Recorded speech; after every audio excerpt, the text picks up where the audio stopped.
Hey everybody, Uncle Josh here. Thanks for listening, and I appreciate everyone who is liking, subscribing, sharing, and emailing me. I always appreciate the conversations that we can have back and forth, no matter what we're talking about. And before we get to the stories, I wanted to ask you guys something, because this episode is a little bit different. There are a couple stories that are a bit longer. One is considerably longer than things that I have normally done, but it was sent in by a viewer, and I will never split those up into two-parters. I've considered doing that before, but I'm going to not do that. But give me an idea of what you like. Do you like the longer stories? Do you like shorter ones? Do you like a good mix? I appreciate it if you'd email me your opinions or make a comment in the comments below. Uncle Josh, truescarystories@gmail.com. And of course, if you have a scary story you would like to be read over the air, send it to me and I will get that ready toot sweet. So without any further ado, everybody sit back and enjoy this volume of Uncle Josh's True Scary Stories.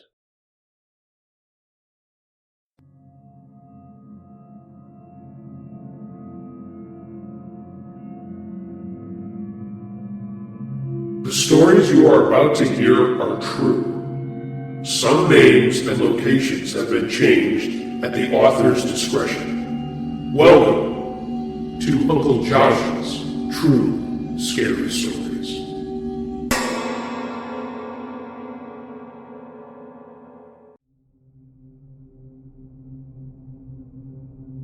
A Sinister Spirit.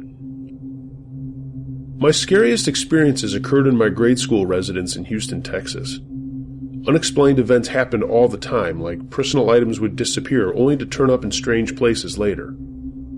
Lights my parents turned off before going to bed at night were found to be turned on the next day. Stuff like that. Both of my parents worked during the day, and my sister was always at daycare, so I was often home by myself after school. However, I never felt like I was really alone during those hours before everyone else came home. My kitty, without known provocation, would unexpectedly hiss and tear out of the room she was in. And at least twice when I was in the living room watching TV, I saw a tall figure in the corner of my eye walk through the room. It was gone when I turned my head. I could not remember a night that passed without being tormented by nightmares, especially the recurring nightmare of being chased by a tall, dark-haired man wielding a butcher's knife. My sister also suffered from nightmares and often came to sleep in my room. One night she woke up after having a nightmare. She told my parents that she had dreamt of a man that came out of my closet and lunged at her, trying to stab her. Whenever my mom made my sister sleep in her room and I was alone in my room at night, I would hear people talking and banging sounds coming from the walls. One night I actually screamed for my mom because my closet door opened and I could hear the sound of someone walking around my bed. It was so dark in my room that I couldn't see anything, but I felt as if I was in danger. My mother checked my closets and the rest of the house too, but found no evidence of an intrusion. Another experience I had at that house was when I was in my bathroom. I filled the bathtub with water, and just as I was about to get in, the water started to ripple and splash. I refused to go in my bathroom for nearly 3 months after that. My mom confided with me years later that she also heard noises and voices in that house. Several nights after she would put us to bed, she said she heard what she thought was us running back and forth. She'd dart upstairs to catch us, but we were always fast asleep in our rooms, just as she had left us. Perhaps the most unsettling event happened after we finally moved away. A new neighbor friend of mine told me about a story she wrote for English class, based on a dream she had had. I asked her about her dream, and she began to tell me of a house where several children were murdered by a man with a knife. I asked her to tell me all the details, and to my terror, she began to describe my former house exactly. I had never told her about that house or the terrifying things that happened to me in it, but all of the details she described, from the distinct shape of the oak tree in the front yard to the iron rail balcony and the architecture of the home, man, it was just as if she had been there herself.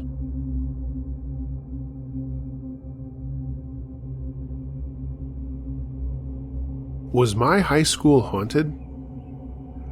Back when I was in high school in 2005, I was on the track team for my freshman and sophomore years as a distance runner. I would have done it for all 4 years, but I severely hyperextended my knee, which sidelined me. This story happened one night after a track meet when we returned to the school and the entire place was shut down. Even the night janitors had gone home. Before I get to my story, I'll give you a general layout of the high school building. When you first walk in, there's a huge mural on the wall right in front of you, and there were 2 doors on either side of that led to the auditorium. Further along on either side were stairs going to the top 2 floors. Farthest to the left was a short hallway and then the cafeteria. To the right, there was a really long hallway that went down the entire length of the building. It went past the teacher's lounge, auditorium, the old boys' locker room, which was now used by the theater as a green room, the coaches' offices and the distance learning room, through the new gymnasium, and then past the hallway leading to the new boys' locker room. Just as you went past the third entrance to the auditorium and the pop machines, there was a slight bend in the hallway where it went from carpet to concrete. If you stood near the distance learning room, you couldn't see the gym. And if you stood by the gym, you couldn't see the door to the distance learning room. We had gotten home late from a meet one night, and it was about 12:30 in the morning. When we pulled into the parking lot, it dawned on me that there was a major English essay due the next morning, and English was my first period of the day. I asked one of the coaches to go with me into the building into my second floor locker to get my English book.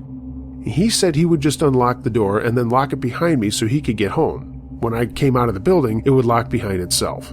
I didn't want to turn on any of the lights because it was really early in the morning, and the police had been keeping tabs on the school for any suspicious activity due to some recent vandalism. In hindsight, I should have turned the lights on. So what if I attracted a cop? My coach had let me in and I was just getting a book from my locker. But I guess I was just young and stupid. I got to the second floor and was walking to my locker. The only light in the place was the light from the landing between the first and second floors, and these were just emergency lights and were kept on all the time. I avoided looking at the huge mirror down by the science room because it always creeped me out, and I have no idea why they decided to put a mirror down there that large in the first place. It was there when my father went to school, and he always told me that it creeped him out too. I got to my locker, grabbed the book, and had just started to walk back toward the stairs when I heard someone walking upstairs on the third floor. I didn't think too much of it. Kind of put it out of my mind because I thought, well, hey, it's an old building. It's bound to have creaks and stuff. After all, the school was built in the 20s. To make sure I wasn't hearing things, I paused again on the first and second floor landing. The footsteps were now coming down from the third floor to the second. I basically jumped the entire last half of the stairs and ran and then hid between some trophy cases on the first floor just to see if anyone would pass me by. The footsteps were now on the second floor and sounded like they were coming down the stairs quickly.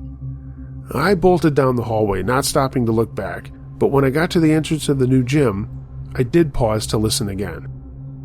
The footsteps were now running, and I heard them go from carpet to concrete. I looked back to see who or what it was, and while I could still hear the running feet, I didn't see anyone down by the pop machines where the carpet was. I freaked out and ran full speed out to my car. I looked around the parking lot. My car was the only one there.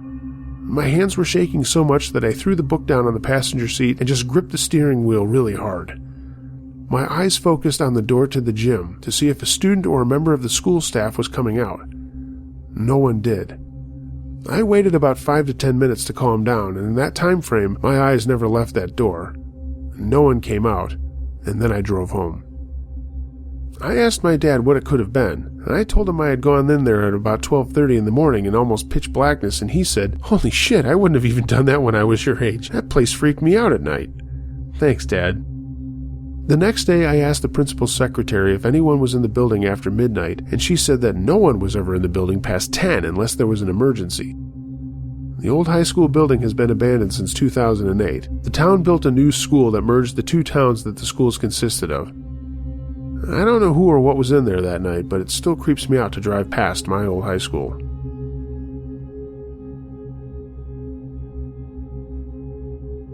The thing at the church. My hometown is very small and rural, and it's not a very interesting place to grow up, so my friends and I were always trying to come up with interesting diversions to keep us busy.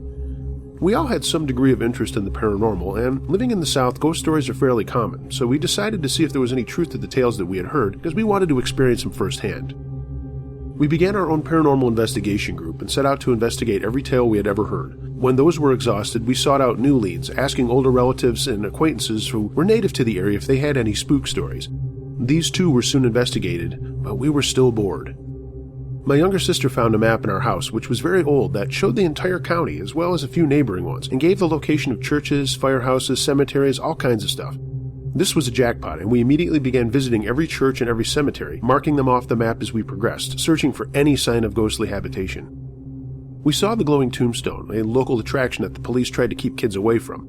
It did indeed glow with an eerie green phosphorescence, but only when struck by moonlight. Many of the stories turned out to be based on natural phenomenon or optical illusions, to our great disappointment. Most of our leads were total washouts, with nothing interesting at all to see or hear. Overall, most of the summer was spent on fool's errands. And then I heard about the church. The summer was over and I was back in college when a friend of mine told me about a small adventure he had had at a haunted church. He was a police dispatcher in the local police station, a large and powerful guy. He said he was with a young lady with whom he desired to hook up with, and he decided to take her to this old church that was supposed to be haunted in order to get a little scared and perhaps a little closer to him. He said she felt anxious even being near the place, and he had no intention of leaving his truck himself. I should mention that in my area, at least, there are standard stories that everyone tells about any church that looks creepy. And they're all the same. The pastor or deacon or whoever was found dead in the church one morning with his head cut off. The church is always haunted, possibly by the murdered man. Invariably, there's always a piece about a large Bible on a pedestal right inside the door that supposedly no one can pick up. Or perhaps one can pick it up but not approach the podium with it as it becomes increasingly heavy. Or it bleeds, or it's always at the same page, whatever, you get the idea. The legends always tell you that said church is never locked and you can go in at any time, though that's never the case. My police friend proceeded to tell me the same story about this particular church. Needless to say, I was not particularly impressed, having heard the same story about all the other churches in the area, most of which turned out to be totally innocuous. But in my pursuit of the strange and interesting, I persuaded him to take me out there anyway. Another guy I knew was decided to come along as well, and he brought his girlfriend. We all piled into my Grand Am and took off for Lewisburg.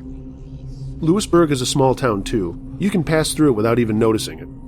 We took a series of back roads to get to the church. The roads started out bad and continued to get worse until my only thought was, God, please don't let my car break down out here. The trees on either side of the road were very thick and covered the sky almost completely above the road, creating an eerie, claustrophobic feeling. Suddenly we ran around a curve and the church was before us. There was a small gravel area on the right side of the road in front of the church. Wrought iron gates opened onto a small path that led up to it, perhaps 80 feet from the gravel area. The church itself didn't look particularly old, maybe 40 years or so, and it was the size of a large barn. A graveyard surrounded the church on both sides and continued behind it, like a horseshoe with the church in the middle. I decided that the little gravel area was too conspicuous and spotted a small pull-off across the road from the church. The area was wooded and it looked like I could pull the car out of sight. I pulled off and parked and began to get out. My policeman friend, whose name was David, immediately protested. He thought it was a really bad idea to get out. I responded that I had driven a long way, and there was no way I was not going to investigate. The other guy, Art, and his girl, Crystal, spoke up and said no way were they leaving the car. I said that was fine, as I had the only flashlight and they could just sit there in the dark. They soon followed. I went across the road through the wrought iron gates onto the path, and thusly to the porch of the church. I twisted the doorknob with no expectation that it would actually work, but it did turn. This church really was unlocked. My party began to protest. Surely I didn't want to enter here. But I did, and after a moment, again, they followed. The interior of the church was a major disappointment. There was no pedestal, no Bible. It was fairly standard as far as churches go. My party felt very uneasy, and each said at least once that the place felt wrong somehow, bad. I felt nothing. Over a period of years, I have noticed that some people seem to be more in tune with spirits or psychic vibrations or whatever you want to call them, while some seem oblivious to them, as a blind man to light. I'm blind to them. I poked around a little more but found nothing interesting. It looked to me like it was still used for services, so we left. My party expressed great relief and indicated that we could leave at any moment. I felt like I had wasted my evening, not to mention a tank of gas. I insisted upon looking at the graveyard before we left, and grudgingly they agreed. The graveyard was very old. A few of the stones were from the past 20 years or so, but most came from the early 1900s. Some of the stones were too old and worn to read at all, basically just irregular granite nubs. A few of the graves were weird, too, with these 3-foot wrought iron fences around the grave in stone. Finally, it seemed that I had exhausted all the possibilities the place had to offer, so I agreed to leave. Everyone but me was very glad to go, and expressed great unease at being there still. We walked back to the pull-off and got in the car. When I turned my headlights on, I saw that the pull-off was adjacent to another small graveyard that we had not previously noticed as we were walking in the darkness toward the church. I insisted that we look at it before leaving. This area had much stranger graves than the other larger one that surrounded the church. Some of the graves were nothing more than piles of stones, and one was encircled by a small barbed wire fence. My party was huddled together in fear and begged me that we leave. They said that they felt evil presences. I was prepared to agree once again to leave when I spotted a small path that led into the forest. I told them we could leave after checking out the path. They all said no way were they going down that path. I said that was fine with me, they could just wait there for me, and then I set off down the path. It led to a clearing about 150 feet or so in diameter. I'm a poor judge of distance, but the woods were confusing and again it was dark. The trees made an abrupt wall all around it. It seemed pretty old and pretty creepy. I was walking into the clearing with my flashlight pointed straight ahead, scanning the area for anything interesting. I could hear that David, Art, and Crystal were following, perhaps maybe 50 feet behind me. Suddenly, both of my eyes and my flashlight found a huge beast before me. It was the size of a very large man on all fours. Its body was covered with this silver or gray hair, and it seemed to be gnawing at or smelling something on the ground. The instant my light hit it, it raised its head and looked directly at me. I remember the impression of a snout and pointed ears towards the top of its head. Its eyes, however, were human. By that I mean they did not reflect the beam of my flashlight like a dog or a cat or any night animal for that matter. They looked like the eyes of a man. The beast was about 20 feet in front of me, and there was a gravestone in front of it and slightly to the left, and another gravestone was behind it and to the right. It looked at me for maybe a second. I was completely frozen. No thought entered my mind, no emotion. I was just blank. Then the creature stood up.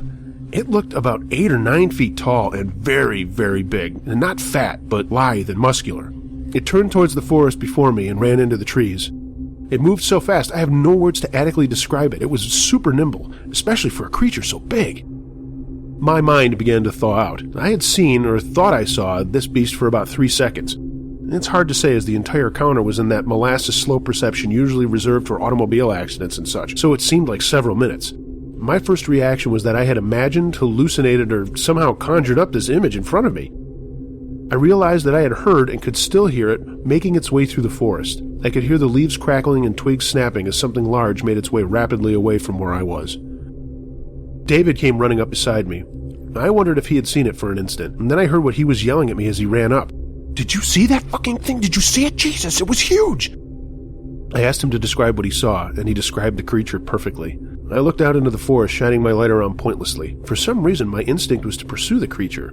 David physically dragged me back to the path, not bothering to dissuade me verbally. Art and Crystal were on the edge of the path, Crystal sobbing uncontrollably, and Art was on the verge of tears, panic evident in his voice. They both denied they had seen anything. We got into the car, and as I started it up, I felt the fear for the first time in the evening, and we tore off for home. David asked Art and Crystal how they could have missed seeing this thing, and then Art burst into tears and screamed, "How the fuck could I have not seen it?" David proceeded to grill them for details, and their terrified descriptions matched David's and mine perfectly.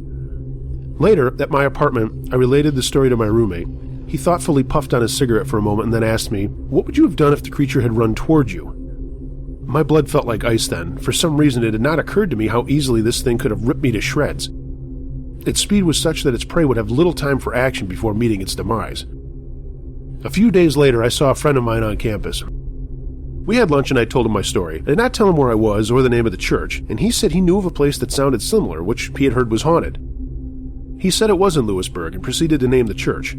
I was astounded. He said that the people in that area knew about the church and the graveyard, and he said it was very, very old and that some Native Americans were actually buried there too. Apparently, the graveyard was there before the church or the road, and both were built on top of it. My mind raced and I immediately realized that the small graveyard was pretty obviously a part of the larger horseshoe-shaped one. I asked him if they had moved the graves or just the stones, kind of like in Poltergeist, and he said that he didn't know, but that there was no record of their having been moved. He said that he had been there several times himself and that it was, in his opinion, definitely haunted.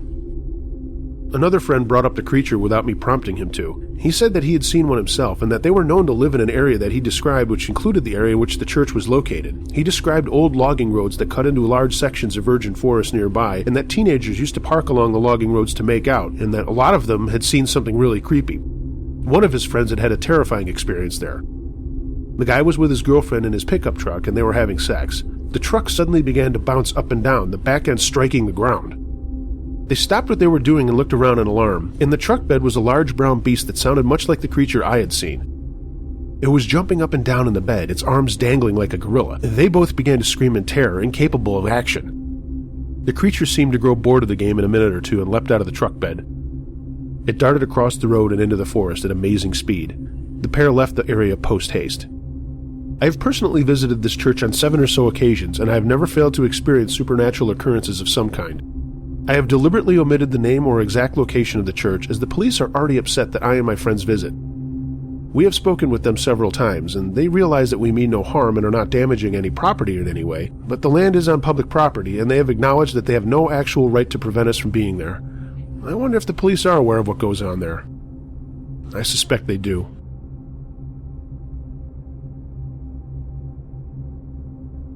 Flanagan's son. I am a 29-year-old accountant living in Ireland, and I'm also a happy single mother to a beautiful 3-year-old daughter. This ghostly encounter that changed my life happened to me when I was a lost teenager who indulged in smoking cigarettes, boozing it up, midnight drag races, and heck, any vice that you can name. It was a chilly and gloomy September midnight in Liverpool. The year was 1989, and one night my friends and I were out having a few drinks in a local bar. One of them, who I will call Ella, told us that she had to head home because her father didn't know where she was, and she didn't want to upset him. He was kind of testy. The rest of us said goodbye and moved on with our evening. Me and my other 2 friends, Olivia and Pauline, that's not their real names, but you understand, we headed to the park to rest on the swings so we could prevent hangovers. When we got there, we immediately sat on the swings, and I closed my eyes, and so did Olivia and Pauline. After about 20 minutes, we thought about heading over to a nearby lake. We thought that we deserved a cool, crisp breather from all the drink and smoke of the pub, and the lake, which was still unnamed, seemed to be the best place that we could think of. Pauline told us that she felt like it wasn't a good idea to go, but she was still pretty drunk, so we just disregarded anything that she blurted out of her mouth. The lake was located near a ranch owned by an elderly couple and their son, who was said to be of our age. It was surrounded by woods, and there were 2 ways to get to the lake. One was to pass through the tall, robust trees, but that took about an hour. The other was to use the path the elderly couple who owned the ranch used to get to their farmhouse, which took about 15 minutes. It was trespassing, and only with sheer luck people were never caught by the owners if they were headed that way. It was late, so we decided to take the second option and headed to the lake using the path. We strived on not making too much noise, and along the way the air was getting colder. It was almost as if we were being refrigerated. The trees were tall and solid, and I looked around to see if there were any wolves or any weird creatures observing the 3 of us. To my relief, there wasn't. There was no other sound but our rough footsteps on the dusty path. After about 15 minutes, we did arrive at the lake. It was fenced by barbed wire and some wooden posts, but we were smart and skilled enough to get over them. We sat cross-legged on the edge of the lake. The air, again, continued to get colder. Then Pauline told me and Olivia that she felt like we weren't supposed to be there. Like before, me and Olivia didn't mind her. I smirked and then closed my eyes. Suddenly, an extremely spine-tingling feeling washed over me. I opened my eyes and told my friends that I felt weird. It was Pauline's turn to chuckle as the words came out of my mouth. "Do you feel that?" They both replied in chorus, "No." I was getting frightened as the chill that was in me wouldn't go away. There was nothing paranormal around, so why would a feeling of fear invade my body? I got up and looked around. I stared at the farmhouse, which was about 25 meters away from where we were, and out of the blue, a white figure that looked like a boy appeared. I was shocked with awe and fright. The figure got closer and seemed to be floating. I told my friends to look, and when they did, they both squirmed and pulled me to dash off. We jumped back over the fence, but Pauline, being the nervous one, tripped and fell face first into the grass. Olivia ran back to help her get up. All I did was watch the figure getting closer and closer. It was as if it was chasing us. Pauline and Olivia again pulled me so that we could get to the road, but there was something about that figure that made me want to stop running. It made me want to stay still. I could tell that it was trying to tell us something, but because Olivia was holding onto my hand real tight, I just couldn't sit there. I just kept on running with them. When we got to the road, the figure was nowhere to be seen. We took a deep breath and then crisscrossed the roads. We took a deep breath and then crossed the road. "Okay, we are never going to do this again," Olivia exclaimed. "I told you two we shouldn't be there," Pauline uttered. I was speechless. We then headed to town, still trying to catch our breath and get rid of our fright. A week after that encounter, Ella visited me. She told me that Sir Flanagan, and Sir Flanagan is the old man who owned the ranch, his son had died on the night we were by the lake. Ella told me that Sir Flanagan's son had been in a terrible car accident in Liverpool that also injured 2 of his other friends. At that point, I was getting an idea who the figure was that was chasing us. Ever since, I have never went out with my friends late at night, because I think it was Sir Flanagan's son that was trying to tell us to be careful, and maybe even me more so than the rest. I'm actually grateful of encountering that particular ghost, or whatever the hell it was, because I now look back and realize I wasn't being careful in my life. It kind of set me straight, and I stopped hanging around in bars and such, and if it wasn't for it or him, who knows where I'd be.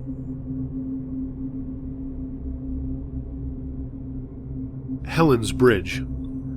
I'm originally from Hendersonville, North Carolina, one of the first states in the U.S., and it has a lot of history. Some of you are probably familiar with some of our ghost stories, such as the Brown Mountain Lights, the Devil's Stamping Ground, and the Pink Lady, who resides in the famous Grove Park Inn. My experience involves a story in Asheville, North Carolina, a place called Helen's Bridge. Legend has it, a woman named Helen lost her child and, in her grief, hung herself from this bridge. The story tells of her wandering around looking for her baby and asking people who see her if they know where her child is. It's also said that if you go to Helen's Bridge and chant something like, "Helen, where are you?" you'll be able to see her with rope burns around her neck. And if you're mean and say something like, "Helen, you're a bitch," your car won't start for about a half an hour because she's pissed off at you. Anyway, here's my story. A few of my friends and I started really getting into the ghost thing about a year and a half ago.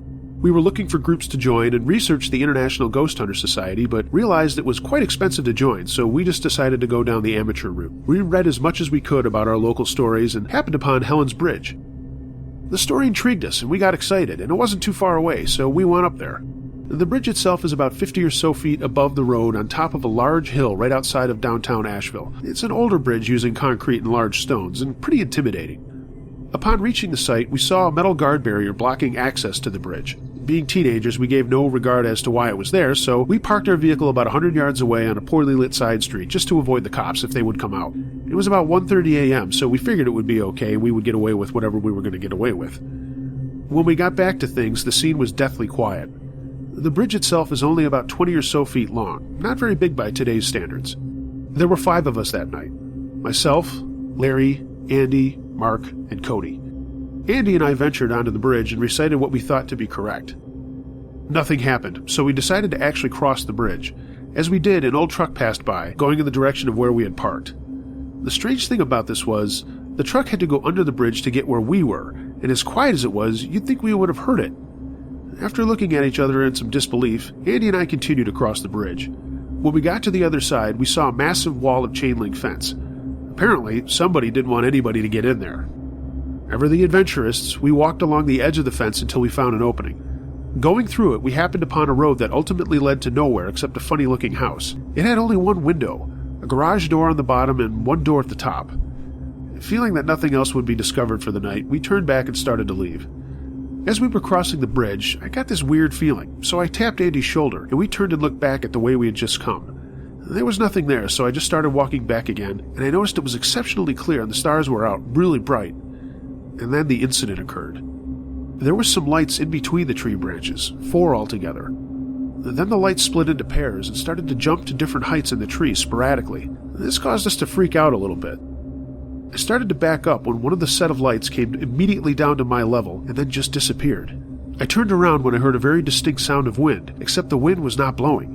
I looked at Andy, a 6'6", 300-pound man, and something hit him in his chest and he was knocked about 6 feet back onto his back. I stood still in disbelief. There was no way what just happened really happened, right? I checked on Andy. He was out like a light, and his pulse was very light. About 15 minutes later, he woke up with no recollection of what had happened. As Andy got to his feet, I hauled ass back to the car with Mark and Cody. Noticing that Andy and Larry were not right behind us, I turned around to see that they were walking. So I tried to walk as calmly as possible back to them. When I got there, I asked why they were going so slow. Andy replied, "Go slow. They are following us." I looked back and actually saw the same 4 lights crossing the bridge and coming slowly towards us. When we reached the vehicle, the lights were about 50 yards away. The vehicle was an almost brand new Ford Focus station wagon, so it wasn't old enough to be breaking down just yet. That being said, the car didn't start for about 10 minutes. And when it did start, we went back down the road, unfortunately towards the lights. Right as we were about to pass through, they disappeared, and the car felt like it was on full AC blast. We checked, the AC wasn't on, and all the windows were up. We got the hell out of there and went to a Waffle House to discuss what had happened. The only problem was that Andy literally could not speak. He looked at his chest, and there were 2 handprints clearly on his shirt where he had been hit.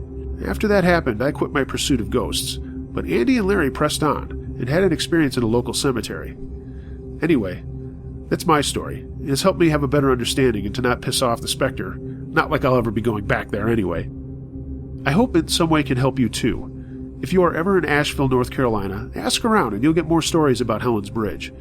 Feel free to go looking during the day, but if you go at night, you might not only get a visit from something out of this world, but you might have a run-in with the local police. They'll charge you with trespassing. That's the most popular story I got. So, when you're on your ghost hunts, just be careful out there.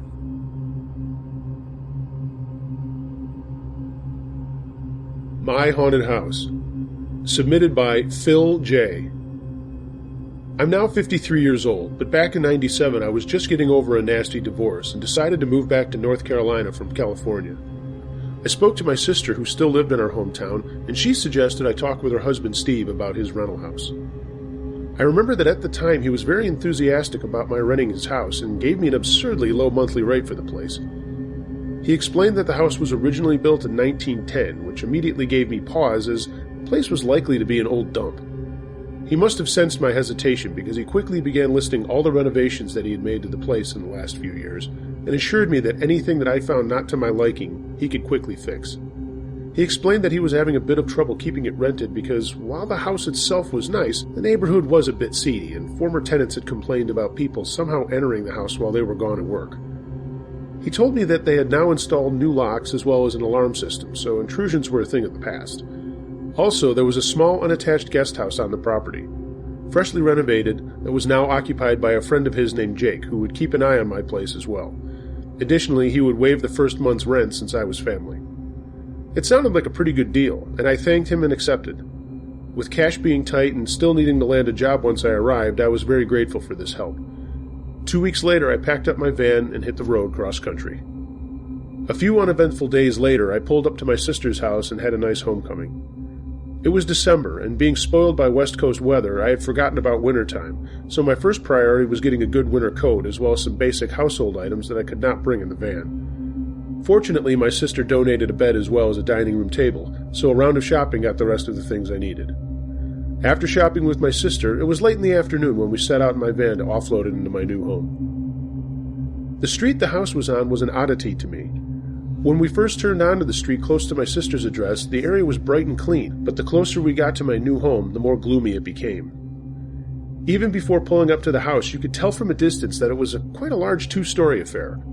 My sister commented that it had 4 bedrooms, 2 on each floor, one with the downstairs rooms having a window overlooking the front porch, and a matching bedroom on the second floor, also overlooking the street. The house itself was shaped like a rectangle, with the southern short end facing the street. It was a bit of a climb to the front door of the house, as it was connected to the sidewalk by 2 steep flights of wide stone steps, similar to a vintage New York City brownstone home. We climbed the steps, and my sister pointed out the new bright yellow exterior paint job. I nodded, but my attention was on the dim outline of the front door, which was bathed in the shadow of the porch's full-length overhang. In the center of the door were 6 large panes of clear glass. I glanced at my sister. Wouldn't it be pretty easy for someone to break in through all this glass? She smiled. No one has ever broken in this door. It's tougher than it looks. She handed me the keys and I unlocked the door. The light switches are just inside the door, she said. She flipped on the interior light, and from the front door I could now see a long hallway with a door to my immediate left that opened onto the downstairs front bedroom. And at the end of the hallway, a doorway to the left and to the right, the entrance to the staircase heading upstairs. She marched over the alarm box and typed in a code. There's motion detectors downstairs, here in the hall, in each room, and at the top of the staircase. You can activate them at night if you want, as long as you're staying upstairs. Otherwise, you only have 30 seconds to disarm them before the call goes out to the security monitoring service. She continued, On your keyring, you have the keys to the rental door locks on the 2 downstairs bedrooms. They've been cleaned, and just keep them locked. We'd like to rent them out at some point. I grimaced. What's with the blue floor? Every inch of the hallway's hardwood floor had been neatly painted blue. Oh, Steve felt refinishing was going to be a big bother, so he just had each floor painted teal and then sealed them. Great! I ran my hand over the vintage door frame of the bedroom and thought it's a shame that its scrollwork and medallions were all clopped over liberally with fresh white paint. We moved down the hallway and went through the doorway. This is the formal dining room. I'll get that table of mine set up in here for you. The room itself looked big enough to feed an army. She led me through a doorway centered in the right wall of the dining room. And here's the kitchen. The kitchen was also huge, obviously meant to accommodate a very large family back in the day. Hey, I said, looks like I can cook the next Thanksgiving meal. She nodded and pointed at the open door opposite the kitchen entrance. That door leads to the downstairs suite, which has the second bedroom, the laundry room, and the downstairs bathroom. Walking over to the open door, she pointed at the brick propping the door open. Please leave this brick alone, as this door needs to be kept open so that warm air in the house can keep the pipes in the bathroom from freezing up. I answered back, no problem. She continued, and I'll see if I can find you a cheap deal on a washer and dryer. Thanks, sis, I said. I'd appreciate that. We then headed upstairs, where there were 2 more bedrooms, with the larger of the 2 having an attached bathroom. I thought this room would be the one for you. It did look like a nice setup for me, so I said, yeah, I think this will do just fine. I could tell she was pleased. Okay, let's head back to my house and we can finish getting you moved in tomorrow. We can transfer the utilities over in the morning. Settling in for the ride back to Sis's house, I already knew something was wrong with my new home. Over the years, I have read accounts of haunted houses, and most had a similar theme. A happy family moves into a home and slowly becomes aware that the house has spirits and a dark side to it. They typically did not believe in ghosts when they moved in, and only came to believe as strange incidents began to pile up. My story is just the opposite. From the moment we pulled up to the house, I could feel something watching the car from the upstairs window. I could also feel whatever it was moving around the house with us, but careful not to show itself. In retrospect, I recall always being able to generally sense where in the house it was, but especially if it was in the same room or looking at me. I don't claim any gift, and I've not had any such experiences since that time. The atmosphere of the house was, I can only describe as both intensely silent and heavy. This was not a happy home. In truth, my state of mind at the time, overwhelmed with the separation from my kids and the divorce, was so bleak that the house's mood suited me just fine. I wasn't looking for happiness, and this house offered none. My only concern, as I recall, was hoping that the spirit lurking there would not get too irritating. But I can tell you for certain that at that time I was absolutely unafraid. A ghost in the house was just one of the many things to be cautious with in that neighborhood. Carjackings, armed robbery, burglary, those all concerned me more than some spook. My late uncle had explained long ago that spirits could play some little games with you if you let them know that you were afraid. I've had 2 prior encounters with spirits before moving into this house, but those will be saved for another time. In general, I characterize myself as a practical man, with little interest in the supernatural, despite the fact that I know it exists. Once I got my few bits of borrowed furniture and my stuff sorted out in the house, my life fell into a normal routine. I found a job at a local printing company about a mile from the house and was glad to cram in as much overtime as I could. After a while, I had gotten caught up on my bills and my pacework slowed down. I then began to spend more time at the house. The spirit had kept its distance during that time, and I had hoped it would stay that way, but the quiet would not last. One night I was dozing in my bed upstairs when I heard walking sounds downstairs. Someone with a heavy tread was moving down the entry hall. I listened. I then heard the sounds of someone slowly coming up the staircase. I grabbed my baseball bat and ran to the top of the stairs, flicking the lights on.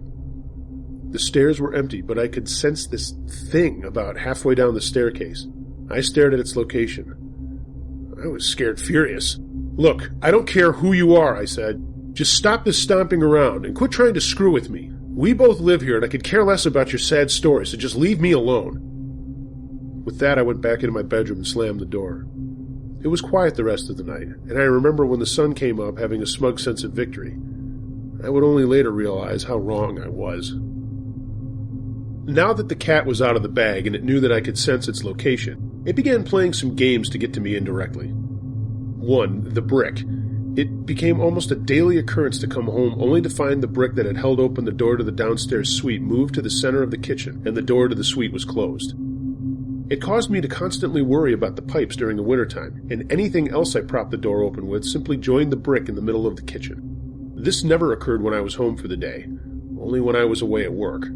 2. The alarm system. About twice a week I would get a call from my brother-in-law informing me that the downstairs motion detector had gone off again, and the security company had called him to get an all clear. He asked me if anyone else had a key or was visiting, and the answer was of course no. Eventually, the problem got so bad that he first had the system inspected by the alarm company, who found nothing wrong. And finally, he had the system turned off just to stop the phone calls. Normally, I sleep pretty light, and one Saturday morning the sound of my bedroom door opening caused me to lift my head up and open my eyes. It had just gotten light outside, but I was startled to see the old lady from the house next door standing there watching me. Now, this lady had a drinking problem and seemed to be a permanent fixture on her front porch where, brown bag bottle in hand, she glumly stared at the street traffic. Never speaking, but today she did. "What the hell are you doing here?" I said as I shot up from bed. "Well, I knocked on your door to ask you if I could borrow $5, and the man said to go upstairs and ask you." "Jesus Christ, what man?" "I don't know. I ain't seen him before. Can I borrow $5? "No, get the hell out of this house." It took me a few minutes of pushing and shouting before I finally had her herded out to the porch, my heart pounding like a jackhammer. The next day, having calmed down a bit, I walked over to her and offered the $5 in return for first hearing about all this mystery man. Well, I ain't seen him before like I told you." "Okay, what did he look like?" "He looked to be about 70 in my eyes. He wore blue pants, long-sleeved blue shirt, and his collar was buttoned up. He had white hair, but was mostly bald. Like I said, I asked if I could borrow $5, and he just smiled and said his tenant was upstairs and I should go up and ask him. He let me in and shut the door. That's the last I seen of him. Can I have my money now?" "Sure, take it. If you see him again, let me know." I wandered back up my steps, now confident that I had been given a warning. Once I had some money built up, I decided to join 1997 and buy myself a new big-screen TV and one of those fancy DVD players. It took 2 delivery guys from the appliance store to lug up my new 50-inch projection TV to the second floor. You remember those 200-pound monsters, right? They set it up in the empty second bedroom upstairs, and with the addition of a used recliner, I now had an official entertainment room. About a week after the TV was installed, I got a call from Jake next door while I was working the evening shift. "Dude, you better come home now, man. Your TV is blasting the house." I came outside wondering where all the racket was coming from and looked up and saw your TV on through the upstairs window. I was going to knock and ask you to turn it down, but then I noticed your car was gone. "Holy shit! Somebody's broken in?" "Dude, I'm trying to tell you, the TV's still on, and if anybody's there, they're still in the house." "All right, just stay outside and keep an eye on the front door," I said. "I'll be right there." It only took me 3 minutes to race home, and when I pulled up, Jake was watching the front door and waved to me. "This is freaking weird, man. As soon as I heard you turn the corner, the TV light cut off." "All right," I said. "Just go around and guard the back door. I'm going through the front. I'll let you in and we can check the house together." I opened the front door. The house was dead quiet. I toggled the hall light switch, but got nothing. Looks like the breaker was tripped, and that meant traveling the length of the first floor back to the laundry room to the fuse box. Fishing my cigarette lighter from my pocket, I lit it and headed in. The feeble glow seemed to just make me jumpier. I had to walk slowly as running would snuff out the flame. Great. I just knew that some nut was waiting to pounce on me from the darkness, and was now mentally kicking myself for not just calling the cops. But in those days, and in that neighborhood, the cops could take like an hour to show up. Still, I could just see the headline in the paper now. "Moron armed with a Bic lighter confronts serial killer. Community alarmed by horrific murder." Thankfully, I reached the fuse box safely and was able to reset the breaker. Turning the lights on, I then let Jake in from the back door. "Did you see him?" Jake asked. "No, the breaker was tripped," I answered. "He's likely still upstairs if he's here. Let's go." But when we crawled to the upstairs and went into the TV room, there was nothing. Jake and I searched every inch of the house, with Jake getting more and more unsettled. I remember how he stared at me and said, "Dude, someone was here. I swear I wouldn't have called you home from work."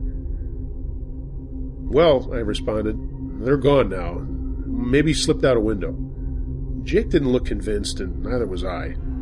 You see, when my brother-in-law installed the alarm system, he had also put security bolts in all of the house windows inside window frames. You couldn't open any window without first removing its hex nut screw. I didn't think it likely that a druggy intruder would bring a toolbox with him, but I now knew what I would not tell Jake. My landlord had enjoyed a new joke at my expense. I had gotten home one evening having had a very busy work week, and was glad that I had gotten paid earlier that day. I had hit the ATM on the way home and had $80 in cash so that I could visit the utility company in the morning and pay my bill. The next morning found me in line at the electric company, handing the clerk my bill. But when I opened my wallet to get my cash, there was nothing in it. My money was gone. I was absolutely bewildered as I stepped out of line and drove back to the ATM. I even went inside the bank and was reassured that I actually had withdrawn $80 the previous day. I could only conclude that somehow the 4 $20 bills had dropped out of my wallet. I looked all over the house, but never found them. 3 weeks had passed, and one day I was getting ready for a date and was getting some socks from my sock drawer. I spotted a $20 bill lying perfectly straight on the bottom of the drawer. Next to it, I saw the edge of another bill. I began lifting rolled-up socks out of the drawer, and finally I saw the bottom of the drawer completely. All 4 $20 bills were neatly lined up across the bottom of the drawer. I had just done my laundry the day before, and I can assure you that there was no money in my sock drawer at that time. Although I was fuming over this spirit prank, it was at least good to know that I had not somehow lost the money myself. From that moment on, I always slept with my car keys and wallet inside my pillowcase. Each one of the house's 4 bedrooms had its own fireplace that my brother-in-law had renovated over to gas logs. Since the house had no central heating, I had the habit of using various fireplaces as space heaters as needed during the winter months. Individually, each one was more than capable of warming the house up like toast if left running full blast for a short time. I recall that one bitterly cold January evening I was running the one in my bedroom at about medium strength, which had the bedroom toasty warm when I went to sleep that night. I woke up in the middle of the night feeling like I was about to freeze to death. I flicked on the bedside table lamp and looked at the fireplace, still cheerfully running at medium strength. Hissing at the cold, I could actually see my breath fogging as it hit the air. I lurched over to the fireplace and checked for a draft or anything that could explain the fireplace's heat being sucked out of the room. No drafts. Nothing. I could feel the heat only when my fingers were a few inches from the flame, but that was it. As I stood there staring at it, suddenly an enormous wave of heat erupted from the flames, as though the heat had somehow been held from the room and was quickly released. Within a few minutes, the room was warm again and back to normal. Troubled, I went back to bed and had no further problems that night. Some 3 years into my stay at the house, I met the woman that I would ultimately marry.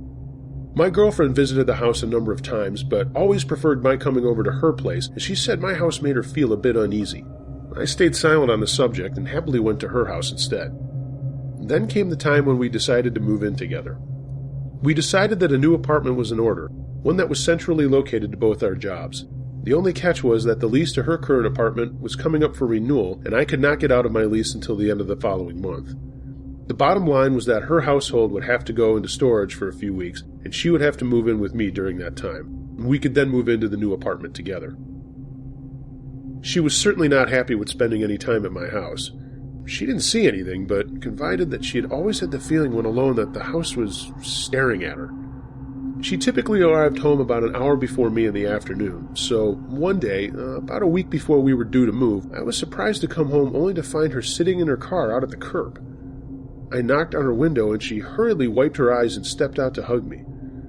I took her in my arms and swiveled my head about, looking for any dodgy types that may have caused her the tears. After practically begging her to tell me what was wrong, she would only reply that she had arrived at the house about 40 minutes prior to my arrival and had gone inside. She then decided to come back outside and wait in her car. My common sense had told me that something had happened inside the house, so I gently asked if anything had occurred that made her feel in danger. She shook her head no, but informed me that until we departed the house she would never be alone in it again. She would sit at her office until I called her that I was near the house. To this day, she still refuses to tell me what happened to her in the house that afternoon, so I guess that will stay a mystery. Moving day came all too soon, and by the end of the day we were both exhausted. There was only one task left to do, and that was give my old house a good cleaning before dropping off the keys with my brother-in-law. My girlfriend suggested that I wait till the morning, but I said no. I was determined to tie up all my loose ends that evening and be done with that place. I drove over and spent the next few hours cleaning and mopping the floors. At the end of it, I was pleased with my work and figured that the house was certainly much cleaner than when I'd moved in. I had placed my box of cleaning supplies in the trunk of my car and walked back to the steps one last time to lock up. I'm not sure why, but something compelled me to stop inside and say something. "Hey," I said. "As you can see, I've moved out now. I can't say it's been fun, but it's been a home, I guess. Well, Goodbye. With that, I locked up and walked down to my car. Giving the house a final glance, I saw the outline of someone peering out from the second-floor window down on me. My first and last glimpse of my landlord. I drove away and have carefully avoided that neighborhood ever since. Some final thoughts. One of the things I occasionally reflect on is how much I slept in that house. Typically, I've always slept from about 6 to 7 hours during the night, usually getting up at about 6 a.m., a habit from my military days. But during my stay at the house, it was quite common for me to go to bed on a Friday evening, only to wake up very late Saturday afternoon and have to just race to the bathroom. It was a kind of sleep thing that was so deep that even once I was awake, I would still feel groggy and lightheaded for over an hour. This experience instantly stopped when my girlfriend moved in, and has never returned, even many years later when my wife is away visiting her family for a few weeks and I have our home to myself. The Thanksgiving of the same year that I moved from the house was hosted by my sister, and during our visit she pulled me aside and confided that she was worried about Steve, my brother-in-law. She explained that he had been installing new carpeting in my old bedroom one evening when she dropped by to bring him his dinner. She was a bit surprised to hear him talking to someone upstairs, as no one had been working with him, and the house had no new tenants.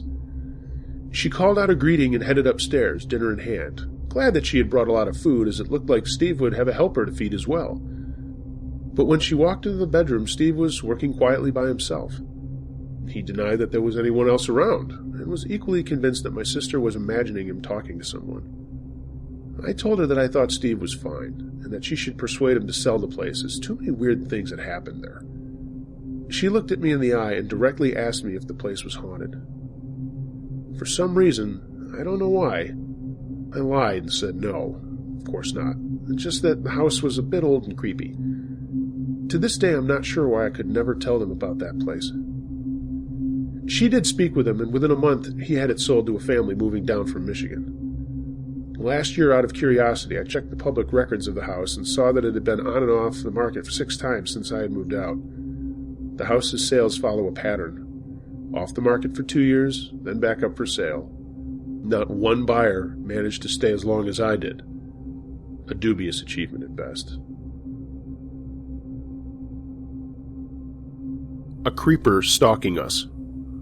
I am a 16, almost 17-year-old female living in a small town in Canada. I have a little group of friends that are extremely close, and we hang out anytime we can, which is mostly every weekend. A few weeks ago, there was this huge party about 45 minutes away. It was going to be the biggest party of the year, and there were going to be a lot of people there. We were really excited to go. So we got some booze and a lot of pot, and I'm talking a lot of pot. We get there right as it's being busted up by the cops, who apparently knew about it before it even started. We were pretty bummed out, but we still had all this weed with us, and we were just pumped to smoke. So we get back to our town, and my friend's sister drops us off near the river, as we plan to just get fucked up there and have a good time. It's about 2 a.m. by now, and I've walked around at that time and have felt pretty safe, as our town is small and everyone knows everyone. Before we've done anything, we were walking to a secluded area to smoke where no one can see us, and as we're walking, this red Toyota passed us and slowed down near us. The man in the car looked about 45 and gave me this look. To this day, I cannot describe how terrifying this man's look was. It was like this weird, sly smile, but his eyes screamed crazy. I looked over at one of my friends, and we just kind of glanced at each other in fear. Nobody else noticed him, and thankfully he drove away, so we really didn't think anything of it. I didn't feel the need to notify our other friends because it would just worry them, and I wish the story ended there, but about a half an hour later, we were completely baked. We were walking back up the street and began to record our conversations to play them back in the morning, which usually turns out hilarious, and we always laugh at the stupid shit we say when we're high. As we are walking, a red car turns towards us. I realized right away who it was. The car came up from behind us, and I immediately panicked and asked my friend who saw him before if it was the same guy. She agreed with me that it was. After he passed us, he slammed on the brakes and reversed quickly. I looked for an escape plan, and I saw a path that leads to the river that cars can't go down. That's when he rolled down his window and was screaming something at us. He then proceeded to open his car door and get out. I realized then he was a very, very big man, and he was waving this huge knife around and just screaming. I yelled, "Book it!" to everyone, and we took off for the path. While I was running, my friends were right behind me also running, and I kept looking behind us at him. He got back into his car and drove away quickly. We hid in the trees just off the path to the river and talked about calling the cops. We didn't do that because we were all stoned and still had weed on us. We called my friend's sister to come pick us up, and she said she was on her way and pretty close by. We waited for her to pick us up and were relieved when she did. As we drove away, we saw that red car once again slowly going past the path where we had just been. He was looking for us, waiting for us to come back to the road. The next morning we realized we caught the entire thing on a voice recording. Sadly, you can't hear what he screams, but it's still chilling to listen to us freaking out. I never want to run into that guy again.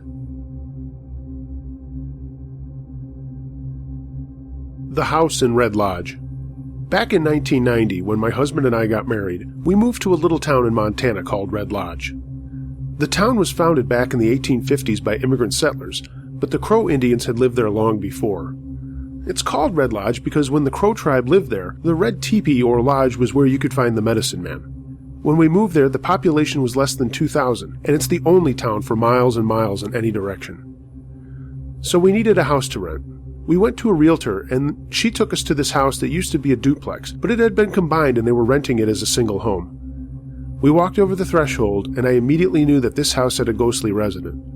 My husband thought I was crazy. He's always the skeptic, but I had had a pretty wild paranormal childhood. I said, "You'll find out that it's true. I know these things." We ended up renting the house because it was cheap, available, and they allowed dogs. The first thing I noticed was that the upstairs was often stifling in the heat and freezing in the cold, abnormally so, more than usual. Those of you who have experienced such environments probably know what I'm talking about, and at times I felt really uncomfortable, like I was shrouded in a misty blanket and my head and thoughts were cloudy. At first we had our bedroom upstairs, and I used to use the extra kitchen as my art studio. I was always afraid to go to bed by myself at night and had either to lay awake until my husband came up or convince him to come up and read. I always felt that someone was watching me, and I was always in such a hurry to get out of there when dressing. Not much activity happened until we completely shut off the upstairs for the winter. No sense heating two houses, right? We moved our bedroom downstairs and used the upstairs for storage. Since this house was a duplex, it has two entrances, one leading directly to the downstairs apartment and one leading right up a staircase to the second floor. One day, I started hearing the door to the second floor open, someone run up the stairs, then run all the way across the upstairs of the house. I mean, this happened all the time, over and over, those footsteps. I went to investigate, but of course I knew that it wasn't anyone else but our resident ghost because the front door had always remained locked. I was creeped out, of course, and felt as if someone were watching me the whole time, and it was always in the bedroom up there. Even when I was in the shower downstairs, I would hear footsteps pacing back and forth right above the shower. I told my husband, and he thought I was nuts, until one night we were building a fire in the wood stove when it happened again. He looked at me and said, "Did you hear that?" "Hear what?" I replied, even though I had heard it too. He described the front door opening, the footsteps racing upstairs and across the house, and I lashed out with an emphatic "Aha!" From then on, he believed every word that I said. My husband only heard the door incident, but I repeatedly heard the footsteps over the shower, the front door incident, and the movement of knocking things down upstairs. It was always if he, and I say he because there's an explanation to follow, was living upstairs just as if it was still a duplex that he lived in. That spring we opened the upstairs again, but we didn't move our bedroom up there. We set it up as the guest quarters instead, and discovered that all along we had free cable, so we hooked up our TV and made the adjoining room a second living room. The TV made it nice. We didn't have enough money to get the service, but when we found out it was free, that was awesome. I found out that my good friend from high school had moved to Great Falls with her husband, so I invited them down, and they stayed for about a week. Valerie has always been sensitive too, and I wanted her opinion of what was going on in our house.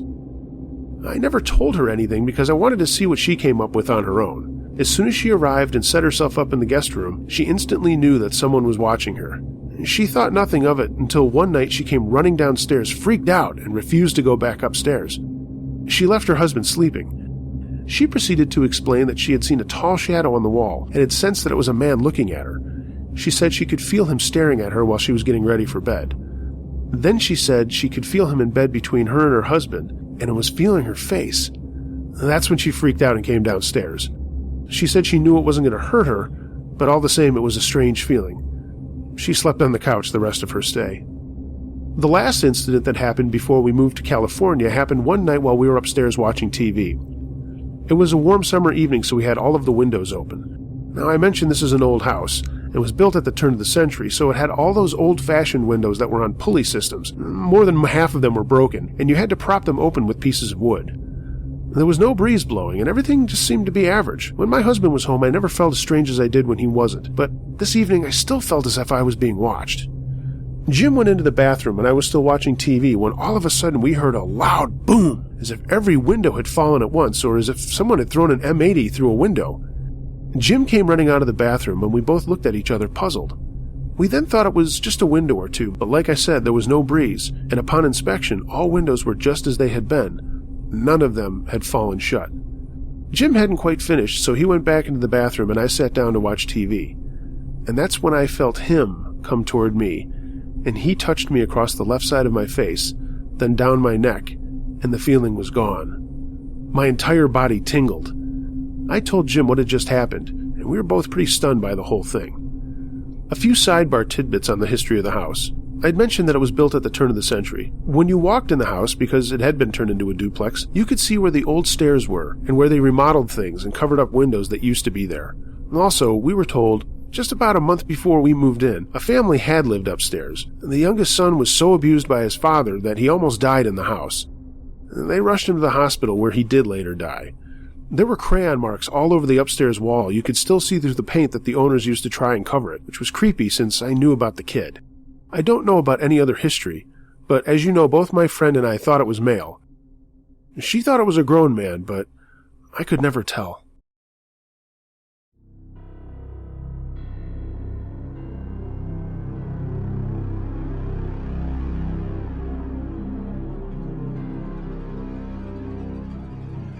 Hey everybody, thanks for listening to this episode of Uncle Josh's True Scary Stories.